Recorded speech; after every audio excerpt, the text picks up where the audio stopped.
Welcome to another episode of 30 Minutes with DailyStrings.com. This is your host, June Ramli. Our guest today is Kuala Lumpur-based Yasmin Mahmood. Yasmin has a very highly distinguished career spanning 3 decades, during which time she has worked with various technology giants, including Hewlett Packard and Dell.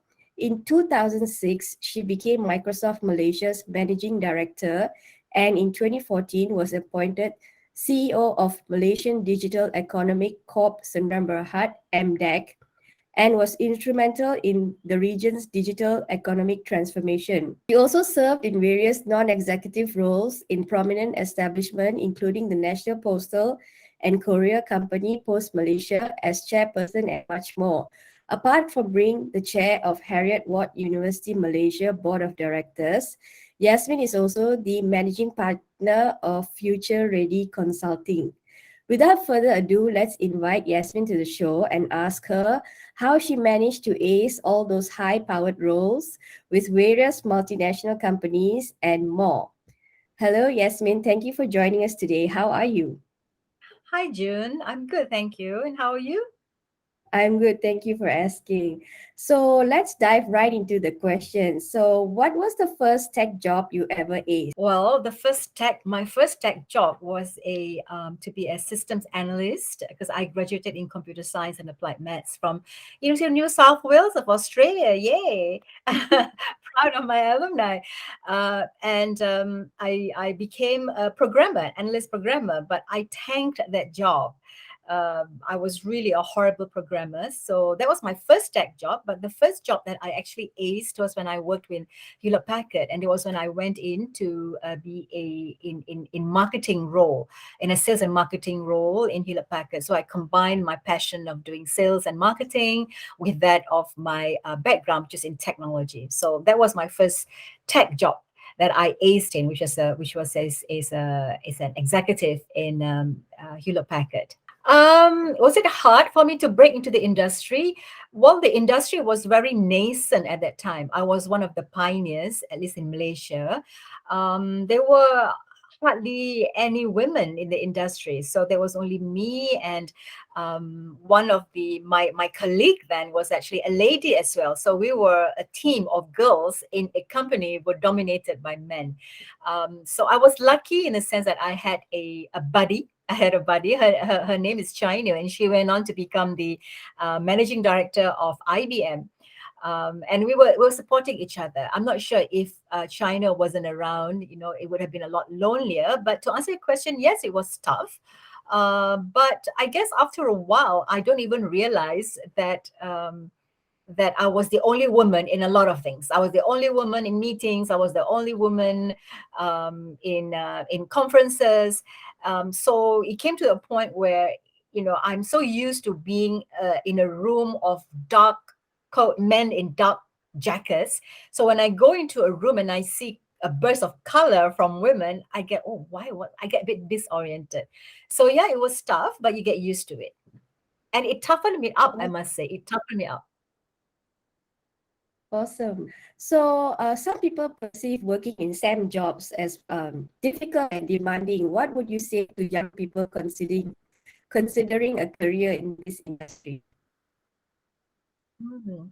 Well, this is I know this is very prevalent. The fact that a lot of girls have a stigma against technology, against STEM, against science. So that's something that I must say I could be an outlier in that, because I fell in love with science the moment I saw those little people on TV and became curious about how that thing worked. So I think the curiosity, is something that got me into STEM. But it is, I think now, as I am a champion of advocating, women to get into STEM, especially young girls, I ask them to not think of STEM as an end, but think of STEM as a means to an end.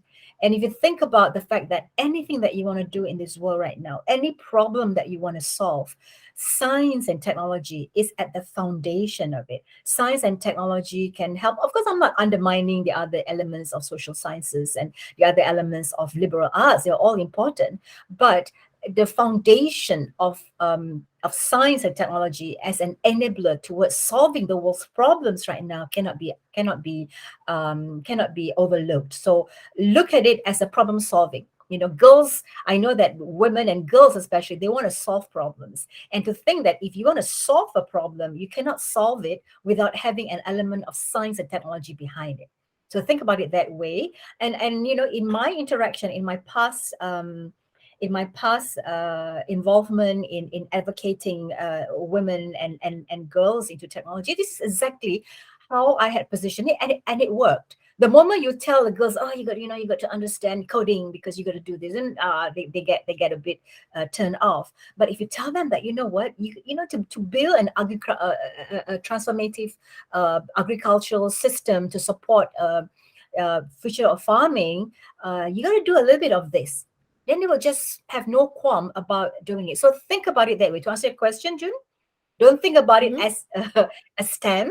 Think about what is the problem that you want to solve. What is it that you want to do? What is the outcome that you want? And work backwards and use and think of STEM as a tool, as an enabler towards solving that problem. So, all right. I wanted to ask you about Malaysian women and working life and their working life. So, generally, Malaysian women, right, they tend to slow down in their careers, with some completely hanging the boots after marriage and children. So, with Mhm. the emergence of remote work recently with COVID and everything, more of them can now enter the workforce. And Malaysia can, what do you think of like Malaysia finally being able to tap into this untapped resource? Sure whether I'm not sure whether it is just a Malaysia problem. I think it is somewhat a global problem where we find that women, um, there is a leakage. You know, women. You know, as especially as the higher you grow, higher you go, and there's a lot of reasons around it. It's around whether a choice. First of all, women always have choice. Women is empowered if you choose to stay at home. Women is empowered if you choose to go all the way up the corporate ladder or go all the way up to be an entrepreneur. So the key point is about the empowerment towards making that choice.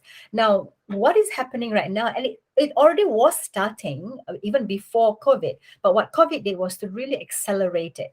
And the question is around no longer about work-life balance, but it's around work-life integration.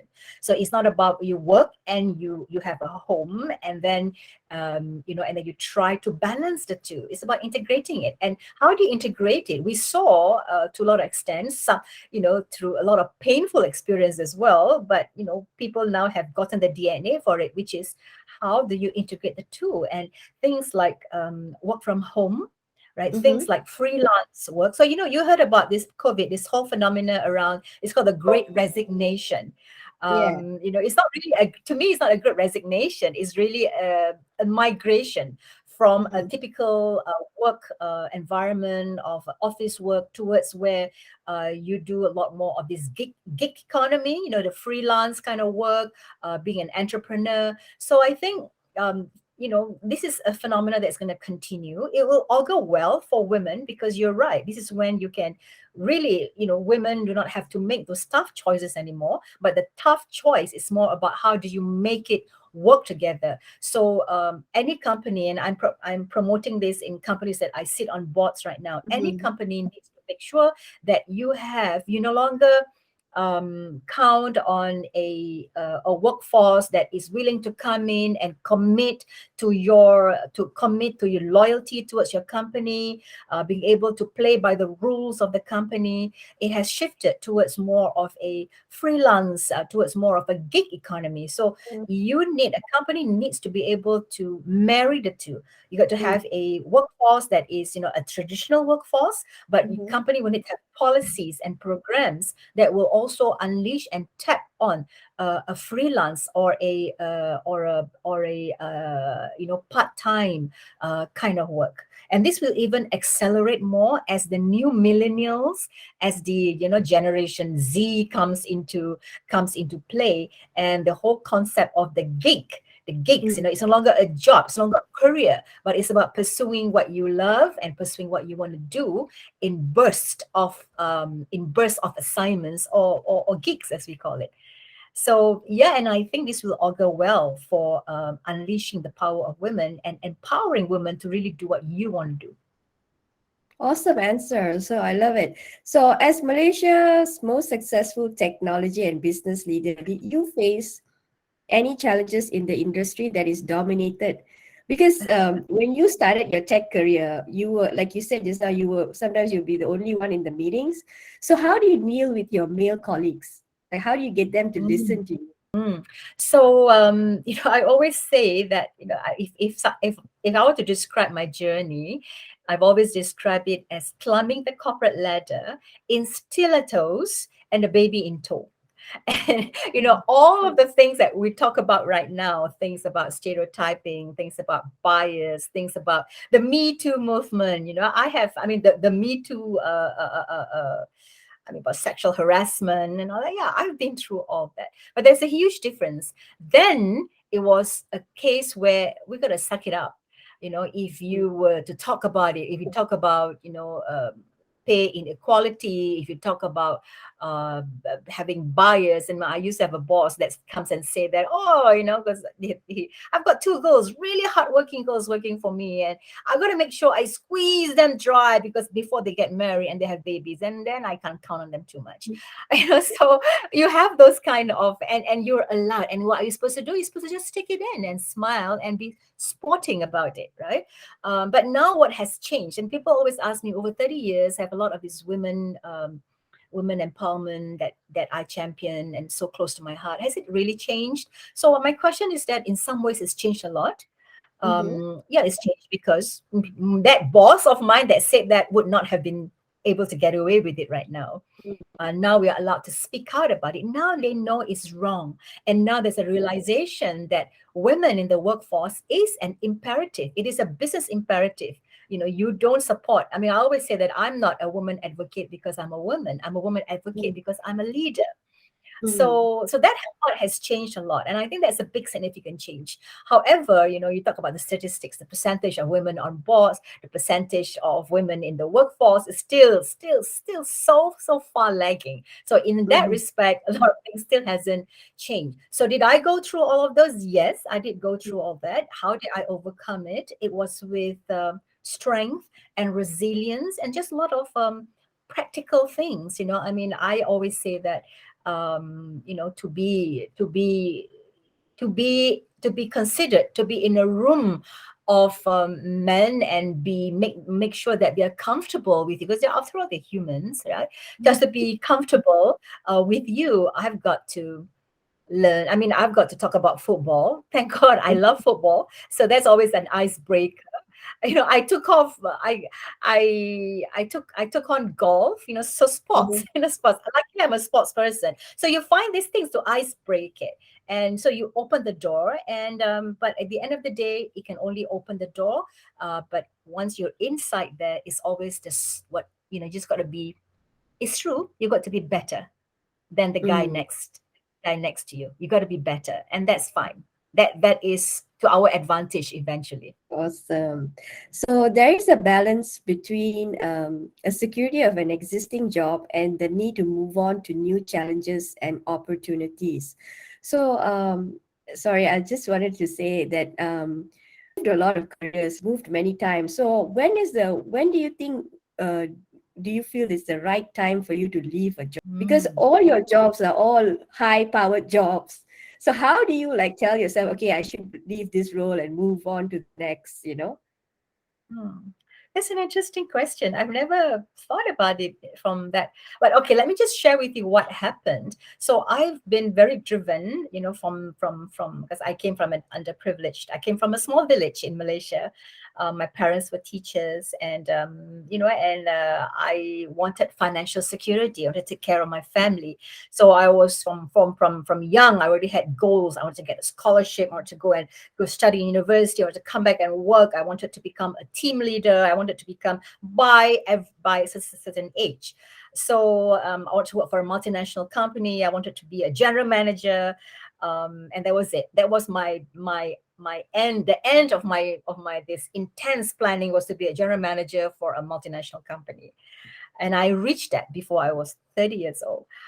So there was a take. Then I said, what do I do next? Because what is it that what do you want to do next? So I was driven. I mean, and you always have to be driven. So the first drive for me was about financial security and success, and the second drive was about proving. It's about proving you can do it. So I was headhunted. Since I got the general manager role in this multinational, I was headhunted, and whether to make a decision whether or not it is something that you should do or not. First of all, you got to understand where you want to be. What is it that you want to do? So I wanted to prove myself. I was very happy in Hewlett Packard, and I was headhunted to go into Dell, and I don't think about it. My bosses were very happy, and I was part of a leadership development program to uncover and develop future leaders. But the opportunity came in, and I took it on because I wanted to just prove to myself that I could do this job that was so intense. I mean, Dell is known to be a very intense organization.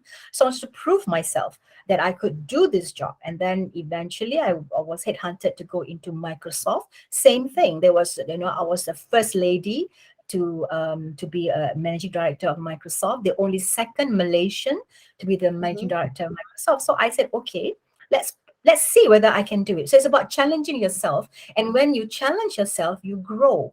So to me, I'm always driven by proving that I can do something and challenging myself and also learning. If people always ask me, what is my superpower? And I think my superpower is just this passion to learn something new and to feel that I'm growing. Because once you learn, you feel that you're growing. And that was the why I would make that move. And of course, the other part also is that somehow when you go through the whole process, you ask yourself these questions. You got to be able to rationalize. Before I make a decision, it's always the head and the heart that has to be aligned. Is you got to have all the takes, the pros and cons. I've got the list of yes and no's. But at the end of the day, you just have to go to bed with this question: should I make the move? And when you wake up, what was the first thing? What was your first thought? Is it the thought of, yeah, I should do it? Or is it the thought of, I don't think so? So, and you always have to also believe in your instincts. So, answer your question, Jude. Sorry for the long-winded way of getting it, but it's the head, the heart, and it must be aligned towards what you want to do with yourself. Money is important to me. Like I said, I came from underprivileged. I mean, I didn't come from a privileged background. So money is important to me, but I never negotiate based on money first. Money is always the last thing I negotiate. So the strategy is always to go in there and make them want you first, make them really want you, and of course make sure that you also want that job, right? And never, and I always say that it's not that I want to negotiate for it, but I want it to be fair. Money is important. The pay is important because I'm not rich, but I don't have the luxury of being able to say, I don't care about money. I care about money, but it's not everything. And more importantly, it shows how you value me. Right? And that is my test of you. How much do you value me? And this is not only about when you get into a job, but also when you negotiate for during annual performances, annual reviews, and all that, right? First of all, you got to make sure that you do a damn good job, and that you are being valued, and you are in the top 20% or top 10% quartile all the time. Then when that happens, then you know that you've got the negotiating. They don't want to lose you. That's the most important thing. That is your trump card. If you don't have the trump card, it's difficult to negotiate. Your trump card is that they don't want to lose you, right? And when that comes, you ask them, what is it? How much am I worth to you? And that gets them a bit unnerved. And I remember this is so. And I always tell this story especially to ladies, because ladies tend to not ask. Important to, I don't ask blatantly, but it's important to know that, hey, I want my worth. I remember this when I was very young. Not young, and I was in a multinational company. I was already a marketing manager. And my boss came to me and said, "Yeah, Yasmin, I've got a good news. I've given you a pay increase." And it was a reasonable, I think about 40%, 30%, 40% pay increase. And I was happy inside. But something inside me just said something like, maybe I'll just say that I'm not too happy. So I said that, thank you. So loudly, aloud, I said, thank you. But I must say, I'm a bit disappointed. I wasn't. I just said, I must say, I'm a bit disappointed. And I could see the face of my boss change. And 2 days' time, he came back and my salary was more than doubled because it went to a different plateau. So they promoted me to a different category. So from that time onwards, I knew that first you got to have a trump card, which is they must want you. So you must work really hard and you must really know what is it that they want, so that they become a valuable asset to the organization. And then you just sit back and you see what comes, because you've got the trump card. You must ask for it. You must know that is important to you, but it's not everything. So yeah. So I hope that answers it. Yeah, it's a great answer. So, all right. You have been headhunted for roles numerous times. So, any tips on how candidates can approach these offers in terms of interviewing for them? Because when you're headhunted, right, you're in a job, you're happy and everything, and then suddenly this job comes in with a really good, salary and perks. So, what is the approach like? So I do not go to I do not pursue every opportunity that I was headhunted for. You got to be very selective about it as well, because you don't want to also come across as somebody who is so fickle and who's not loyal. I was very loyal to the company that I was with. And I gave it my commitment, and I had very good relationship with every single one of them, even when I left. So I've always left because of a reason, and the reason is because of growth. It's not about money. It's never about money. It's about growth, but the growth opportunity. And that was consistent across the board. So if you read my CV, you would know that why I left, because when you get interviewed, you say, why did you leave that company? Why did you leave that company?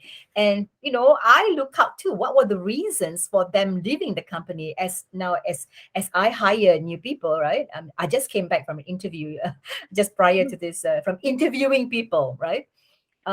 So so you've got to be consistent about the reason. And if money is a reason, that was like, I stay away from those people. If money is the only reason why you move, then I think that is a big red flag for me. So it must be a reason as to why. And for me, it's always the growth. It's always the growth opportunity. It's always a bigger challenge. Do you have any tips on how women should negotiate for their salaries? Should they always accept the first offer? Well, like I said, I do not negotiate for my salary. Actually, I would make sure, like I say, I have the trump card. That is that I want to be in the top 20% all the time, right? And make sure that you're a performer, and then you got to do your homework also. You got to understand whether you are underpaid. If you are if you're doing the same job, somebody in the same job, doing this and it's a performer, are you comparable? What should you be getting? And you must get your homework. And if you are fairly, if you are already fairly positioned and you are already well paid within the structure. I was very lucky to be in multinationals where I've always had that structure. And if you don't have that luxury, then you must pause for the rationale as to why. At least do comparison, with somebody who is equally, in the same function and in the same performance category. At least have that parity, have that comparable. Are you being paid equal to that next person? That's the first position. If you are, then the rest is how much can you push a bit more. So that's when you say, you just want a bit more, you want a bit more, so. And that is just about don't be too mercenarious about it, be gracious about it, but you should always try to push for a little bit more. Once the baseline is that you're fairly well, you are comparable for your role and for your performance, then after that, you just try to push for a little bit more. Always, push a little bit, not too much, a little bit.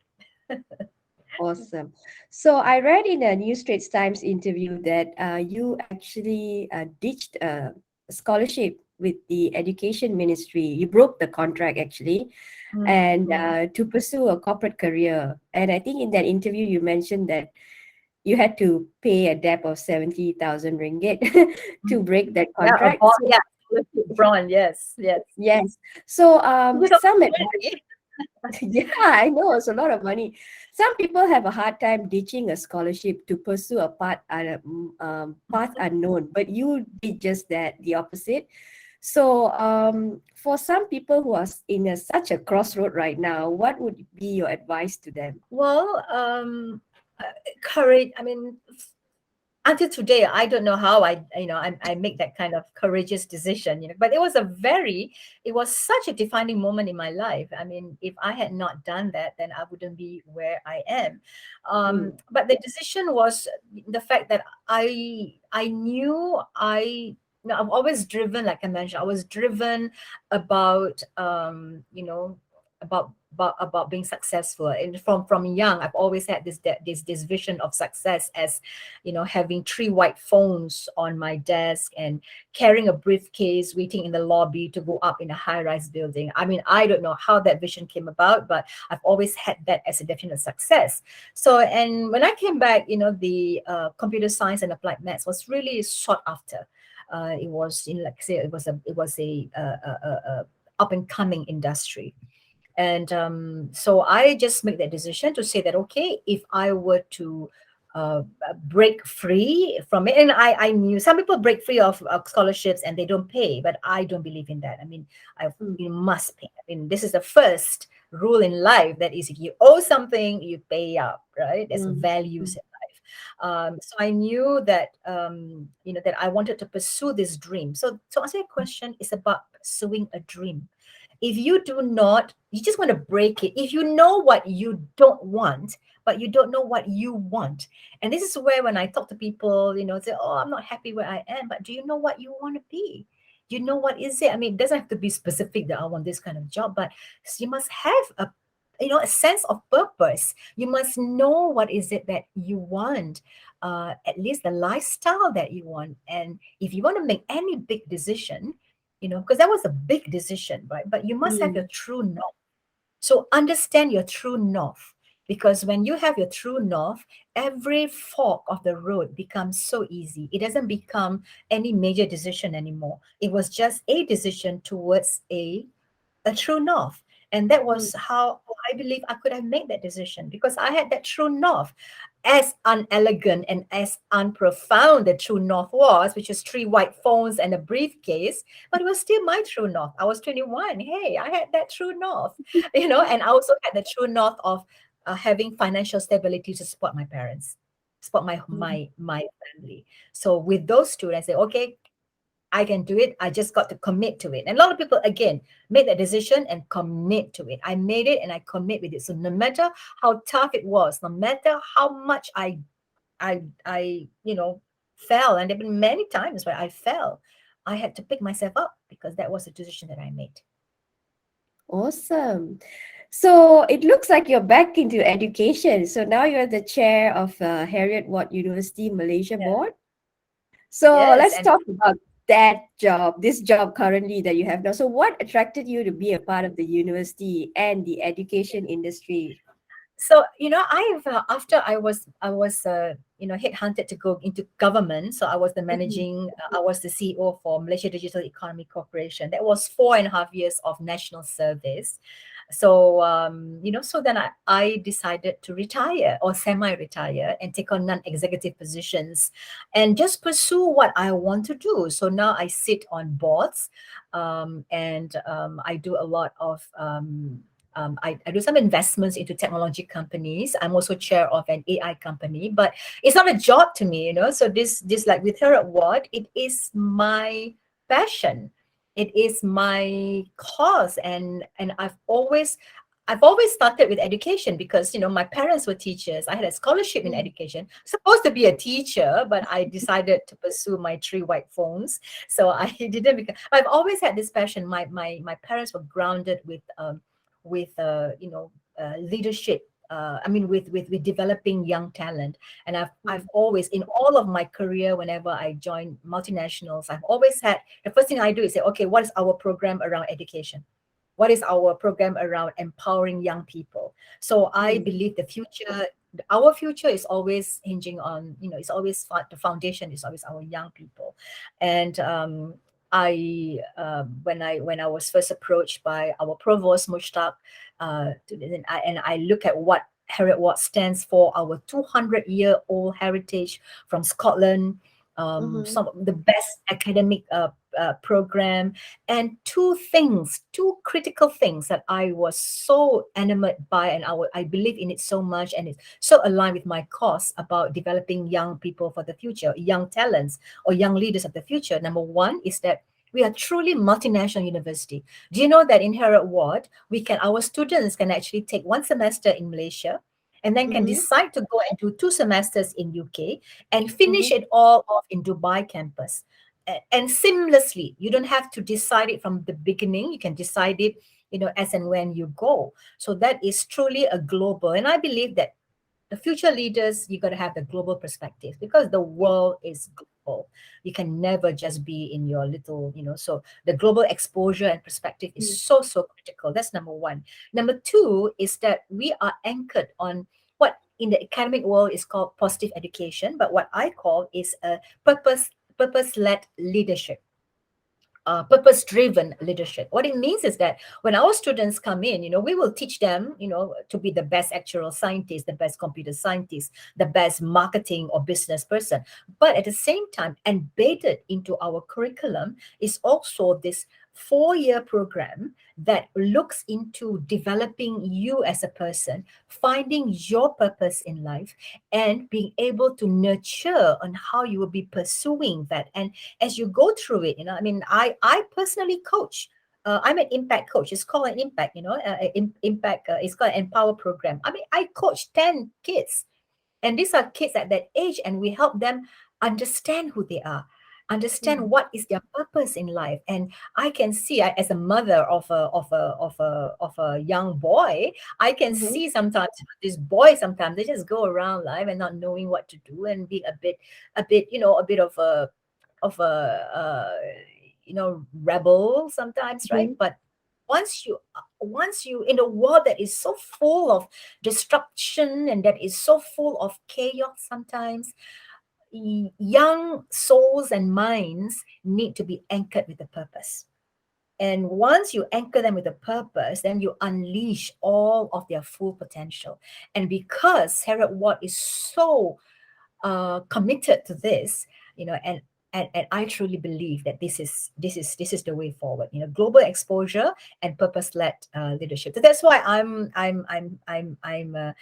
proud to be the chair of Heriot-Watt in Malaysia, the board practice in Malaysia, and I'm very much committed towards this Empower program that Heriot-Watt has.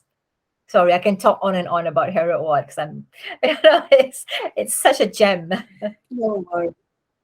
Yes, it is. So, all right, that is all the time that we have for today. We have just been speaking to the chair of Heriot-Watt University Malaysia, Yasmin Mahmood. Thank you, Yasmin, for joining us today. My pleasure, June. It's my pleasure. And I hope everything's fine in Sydney. I miss Sydney. Oh, yes, I hope to see you soon then. Thank you. The pleasure is all ours. Be sure to join us the next time as we interview another interesting individual around the globe. Thank you. Thank you. Bye-bye.